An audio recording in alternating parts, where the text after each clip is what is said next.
Well, hello there trainers, greetings, KuroBlitz here, and welcome back to another video. Today we are here to discuss 3 hypothetical what-if scenarios for the Pokémon anime series in case if Ash Ketchum had retired early during his journey as a Pokémon trainer. And with that, these are the stories and adventures that I want to tackle today. What if Chloe, Goh, and Liko had become the protagonists of Pokémon Advanced Generation, Best Wishes, and Sun and Moon, respectively, had Ash retired during the original series, Diamond and Pearl, and XYZ. Without further ado, let's get started.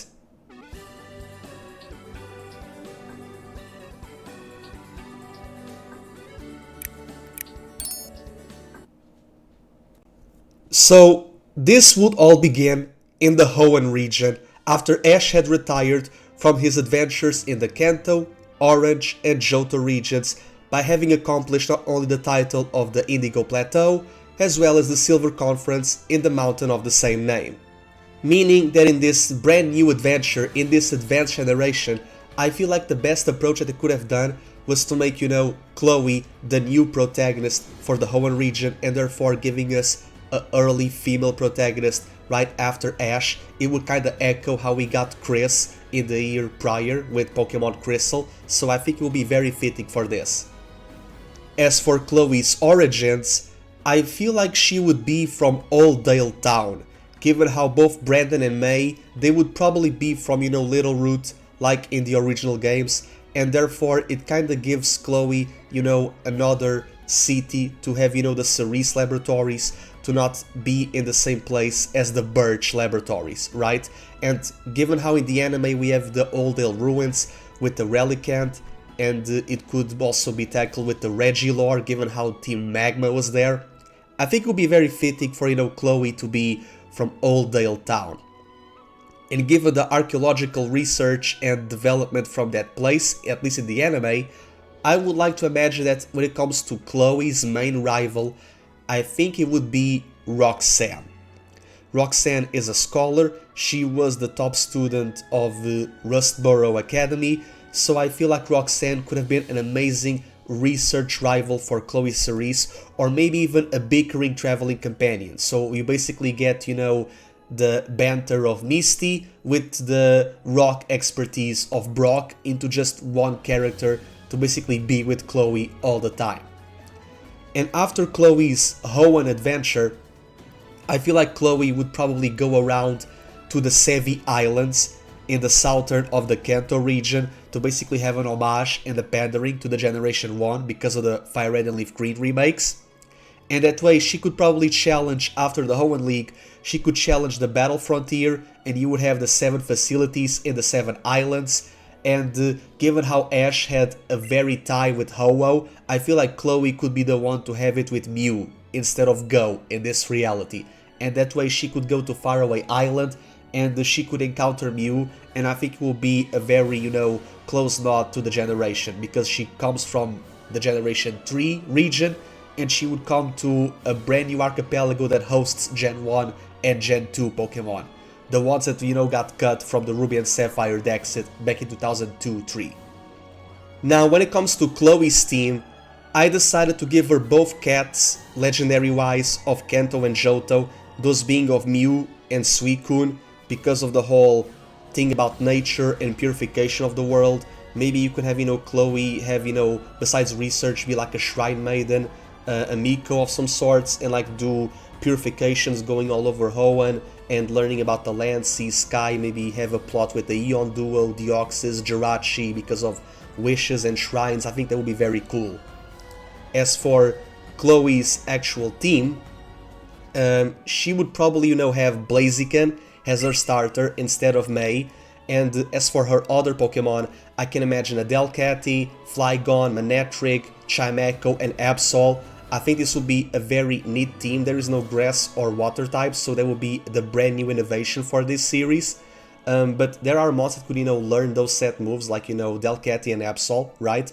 And I think this is a very solid team because you have, all the traversal, the flying around, the assist mechanic, and all of the spiritual stuff with, Chimecho, you get the electric core Pokemon in Manectric, so that kinda replaces Pikachu in a way. And having an Absol will be amazing for Chloe to basically predict disasters, either personal, natural, or even villainous. Maybe, just maybe, after Magma and Aqua and Hoenn, she would have to fight, Cypher and Snag'em in the Sevi Islands from the Colosseum games. Who knows? And when it comes to Chloe's rivals, or I feel like Chloe's rivals, they would probably have to be, besides Roxanne, of course, they would have to be Brandon and May. And Brandon and May, they would have, unique teams of 3. As for Brandon, I decided to give him Swampert, Exploud, and Salamence. And for May, I decided to give her Aggron, Sceptile, and Walrein. That way they get the other starters. They get Pokemon of the land and the sea. In case of May, would be Aggron and Walrein. And Brandon would get, a semi-pseudo in Exploud and an actual pseudo in Salamence. That way Steven Stone can still be around and have Metagross, and you don't take away Milotic from Wallace if that is to happen. So this is how I feel if Chloe was to have succeeded Ash after the original series in the Johto League. Now, what if Ash retired after Diamond and Pearl, after the Sinnoh League, after losing to Tobias, or maybe he would have won against Paul and probably, reach Flint in the Elite Four Challenge of the Champions League. This is where I feel like Goh would have been an amazing successor as Ash's replacement. However, his name would probably not be Goh, because this is Black and White, this is Best Wishes, but given his color scheme, I think his name would be Gray. I'm very confident that his name would be Gray, either with E for British English or with A for American English, that I don't know what would be the case, but I can see Goh in this reality being called Gray. When it comes to Goh in this reality, given how his goal is to catch them all and complete the Pokédex, with Team Plasma as the opposing force, this works great. You can have some parallels with Hilbert from the manga when they are battling Anne, and you have the whole thing about, people need the Pokédex to understand Pokemon because not everyone can, listen to their voices, so there needs to be other means of communication. That is a cool avenue to tackle Goh's character. I really enjoy it that much. And if they could do it with, this approach, and you have Anne be Goh's rival, I think it would be very amazing.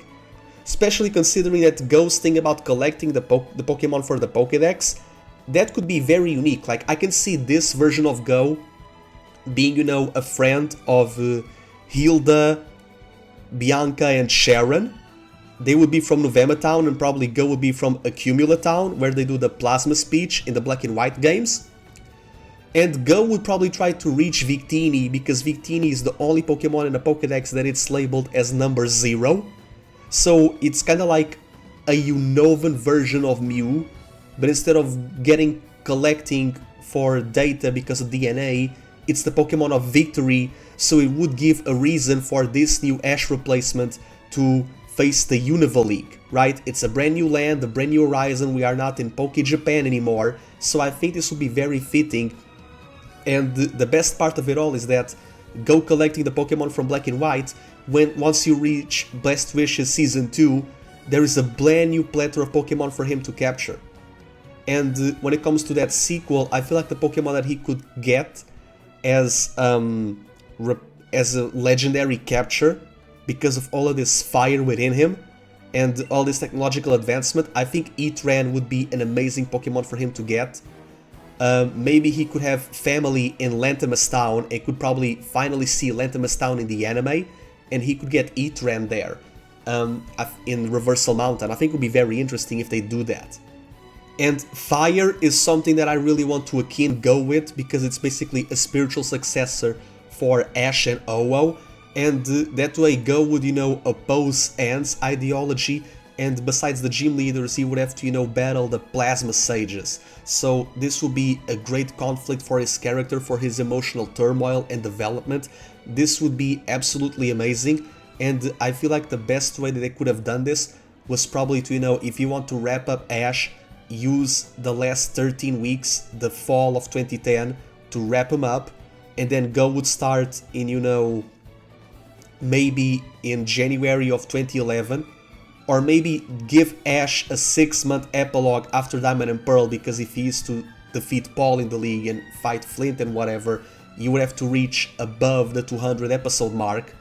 That way Goh would probably start in April of 2011, so the month after the international release of Black and White.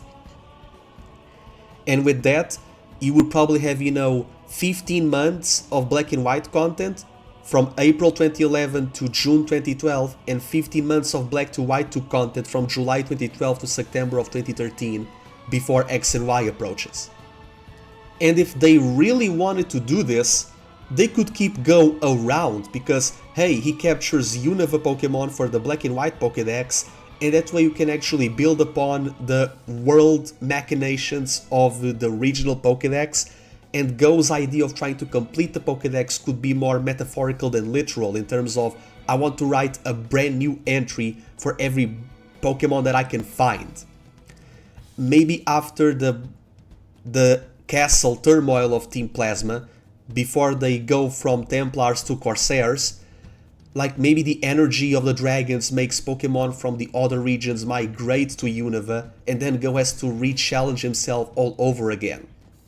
And if Goh goes to other regions, like Kalos, Alola, Galar, etc., he would have to, try to categorize the Pokédex into sections. For Kalos, it would be, the prefectures of Kalos. For Alola, he would try to see the species and the habitats for every island, and for Galar, it would be, the mainland and the peripheries, like the Isle of Armor and Crown Tundra. This is a great way to try to segment the Pokédex into factions for every region, and Goh would probably be the best character to help out either both Junipers and even Sycamore, Kukui, Magnolia, and his arc after 4 more generations, like how Ash had, would probably, bookend with, helping Sonia, which would be very, very fitting in my opinion.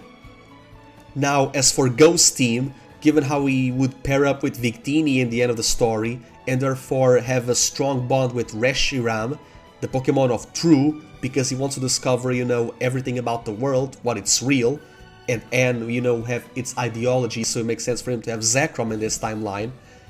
Goh would probably meet Victini when he was younger, and that is the one anchor that makes him choose Tepig when he's a trainer, so that way he would get an Embar. Maybe Goh watched Blaziken in the Johto League, and he watched Infernape in the Sinnoh League, and he decided, I want a fire-fighting Pokemon as well, and that way Goh would get an Embar. That way Embar would probably, get some vindication. He would get justice for this Pokemon. As for the other Pokemon that he would probably get, I have 5 more at the very least. He would probably get more, like how Ash got in Best Wishes and even in the original series, but for Unova, I have 2 desert Pokemon because it ties with Ruins and Research, those being of Golurk, that he had in Journeys, and Sigilyph, because that way it gives, aerial dynamic and mobility to try to, seek out opponents and all that good jazz. So I feel like Golurk and Sigilyph would be amazing Pokemon. The other 3 are Pokemon that evolve with Evolution Stones, being of Semipour, Lilligant, and Chinchino. I think this would be very fitting, especially Chinchino being, the grey rodent. It's kind of like the Raichu counterpart in this region at the very least. So there's that. And now, Alola. What if Ash handed his tenure as a trainer in Pokemon XYZ?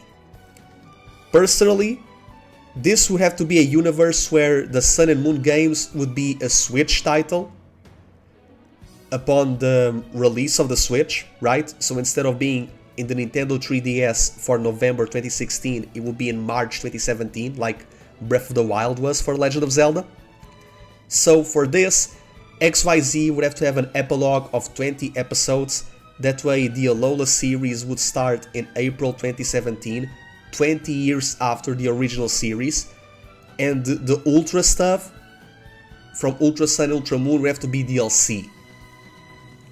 The Ultra Recon Squad could be an in-between story, maybe Moan is not in Poképelago, but yes, in the other world, and he goes paranoid like how Lusamine was in ours, and he uses Necrozma to try to scout Ether Foundation. And the epilogue, the second DLC, would probably be Rainbow Rocket, because after helping Annabelle and Looker, Interpol would be there to stop Rainbow Rocket. It would make sense. But in this timeline, it would be Liko as the protagonist after Ash, but not after Journeys with Horizons, but with Sun and Moon after XYZ. And Liko is a very interesting character to tackle here, because even in the original anime, Liko is from another region. She's from Paldea, but she started in Kanto, but it's implied that she's from Kanto and then moved to Paldea. It's very difficult to pinpoint as of now, but Liko's hair, she kind of looks like Celine in a way, now that I really realize it. And I do like the idea of, maybe Liko was from Vermilion City and she's starting, going to Alola, and she attends the Melee Academy, like how she attended the Indigo Academy. And that way, maybe Nemona and Brassius, like how they had that little spar in episode 9 and 10 of Pokemon Horizons, they could be the equivalents of, Hau and Hala in a way. And given how Ilima is a local celebrity in Melee because he was a top student, that could be like the Iono from the Lavincia arc in episodes 14, 15, and 16. So my idea for here is that Alola being very small, it's the best region that allows rendezvous points and detours for the other regions, and it would be the It All Comes Together stuff from the 20th anniversary trailer of Pokemon Sun and Moon. This would be the best way to even end the Reiwa era from until the 2019, and therefore end the decade with a bang. Because that way, like, we would have, the beginning arc, it's Melee, and then they would go to Kanto, they will return home where Liko was, they return to Alola to do some trials in Akala. You could have, Liko, Roy, and Dot do the trials with, Malo, Kiawe, and Lana, and then Olivia would reevaluate them, and then it would go to Johto for another detour, they would return for Ula Ula, and then after that they would go to Hoenn, they would return again for Pony Island, and then they would go to Sinnoh, and then after Sinnoh's crisis, there's like 2 more crises in Unova and Kalos, so they are far from Alola for a very big while, for like 33 episodes, and then they would return for, the big climax of the Alola region. This is the idea that I kinda have. However, given how Alola we have 4 villain teams, with Skull, Ether, Squad, and Rainbow Rocket, I feel like the best way that I could do this for the anime is just focus on the explorers. And so you don't have the Kukui stuff with Ash, true, you don't have the Lily stuff with her family, true, but you have the original story. I would keep the Lucius story, but the Lucius story for this would have to, retinker his species of Pokemon, legendary-wise, to account for a world tour, for these 16 by 11 batches. Lucius would still have the shiny Rayquaza, because we got auras before Sun and Moon, and Rayquaza canonically eats meteors, so it would make sense for him to, be the Paradise Keeper. As for his other Pokemon, I decided to give him, non-box art legendaries. Almost. I decided to, have Articuno, Raikou, Etran, Tornadus, and Xerneas, and they would fill the roles of the other mods. The Land Galloper that it's, Entei or Gouging Fire, we still don't know, it will be Raikou. The Sea Crosser would be, Articuno instead of Lapras because it flies to the Seafoam Islands. The Boulder Crusher instead of Cleavor would be, Etran. The Sky Soarer that we know with, Moltres, it would be the Therian form of Tornadus, the only pure flying type. And the Wound Healer would be, Xerneas instead of Arboliva. That way he would have 3 flying type Pokemon here, with Tornadus, Articuno, and Rayquaza. As for the Pokemon from the airship that are after Generation 7, being of, Carkol, Sinistea, Alcremie, and Pommy, they would have to be replaced, so I feel like Alola Graveler, Shiinotic, Confey, and Togedemaru would be, the best substitutes for this situation. Now when it comes to Liko's side of the family, I feel like her grandmother Diana would still be, a counterpart to Ametio's grandfather, that being Gibeon. However, Diana would have Zeraora as her Pokemon instead of Arcanine. They are still both legendary. And Gibeon, instead of having a shiny Zygarde, because we got the plot in the anime, he would be the one to have Silvally. He would have the Chimera Pokemon. And given how these two are very close and very tied together because of the Explorers and all of the backstory, they would both have Guzzlords. I think it would be very fitting. The Devourers of the Worlds, they would both have that. One is tame, the other is not, and even the colors do match. Or maybe not even have Guzzlords, but their Pokemon would fight Guzzlords, like in the anime. But the point of the matter is, Diana would get Zeraora, and Gibeon would have Silvally. And yes, they would battle, of course. Now, when it comes to Liko's companions, that being of Roy and Dot, my idea here is that Roy is actually from Alola. He met Liko during school.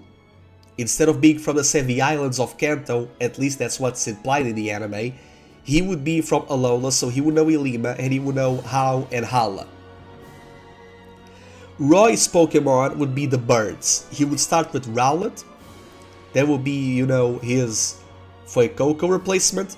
His Kilowattrel replacement would be Toucannon, and he would be the one to get Lunala. That way he gets 2 birds and 2 ghost types. As for Dot, Dot would have Rotom Dex to help her with streaming, but then she would get Primarina as her other Pokemon, and given how she likes to tinker with machinery, that would be, Melton to Melmetal. So Melton would be the Tinkatik replacement, and instead of Rotom Phones, you have the Rotom Dex, and instead of, Quaxly, she would have Poplio. So by this point, she already have Brionne in the point of the story. Now, I want to tackle the Explorers, because the Explorers are very interesting characters here. Alright, so when it comes to the Explorers, I still have all of these 8 characters. So there are... Yeah, so there's these 8 characters, okay, I didn't miscount them. I want to give each and every member of the Explorers an Ultra Beast. Ametio would have Nihilego, his bodyguards Zer and Konia would have, Buzzwole and Pheromosa, the fighting bugs. Xurkitree would go with Spinel because, he's the one with technology and all that. That way I can give, Agate and Humber. They would have, the steel types of Celesteela and Kartana. And then the Ultra Beasts, from the DLC in this reality, they would be Stakataka and Blasphalon, and they would go to, Onix, because Stakataka and Onix are very, resilient and defensive. And Stakataka and Blasphalon would go to Sango, Coral, because of her explosive temper. I think it would be very funny. And that's why when it comes to their partner Pokemon, besides the Ultra Beasts, they would get the regional forms of Alola Pokemon. Yes, that's the best way to tackle it. There is an Alola Graveler in the ship, so the Brave Asagi would still be a thing.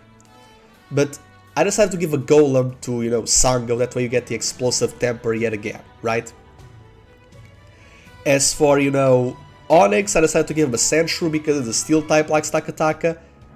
I give, a Raichu to Hamber because it's interesting to have the second in command having a Raichu, right? Especially Psychic to predict movements and all that.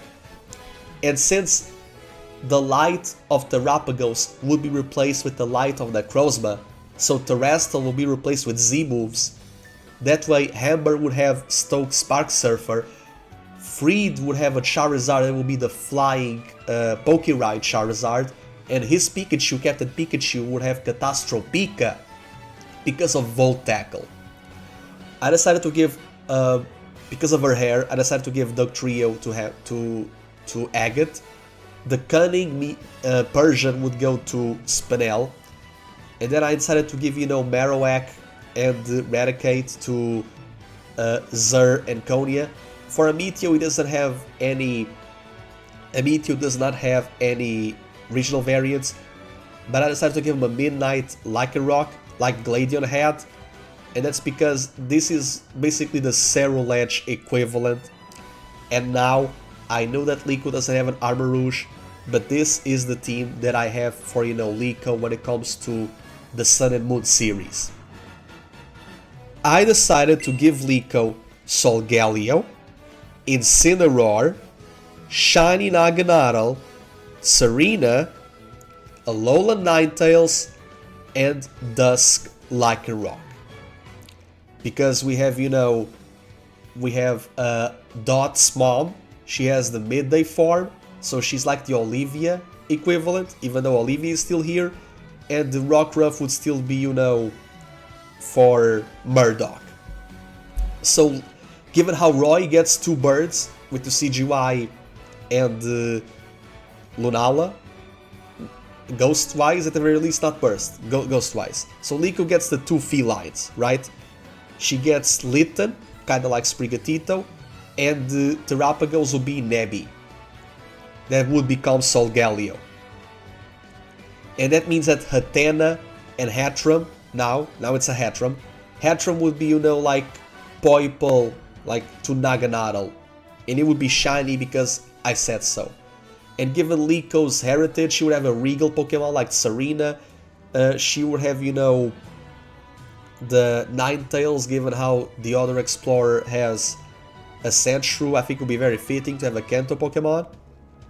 Or at least a regional variant, and she would get the Dusk Lycanroc to basically battle a Meteor like how Ash battled Gladion. And that's kinda it, honestly. These are just 3 of my ideas, my what-if scenarios for... What if other characters from the anime had replaced Ash if he had retired sooner? That was just the gist on the matter. So, thank you much for the support, trainers. I appreciate you watching. Make sure to, you know, leave the comments down below what you thought, your ideas, and make sure to leave a like, share, and subscribe to the page. I appreciate it a lot. I will see you another time. KuroBlitz out.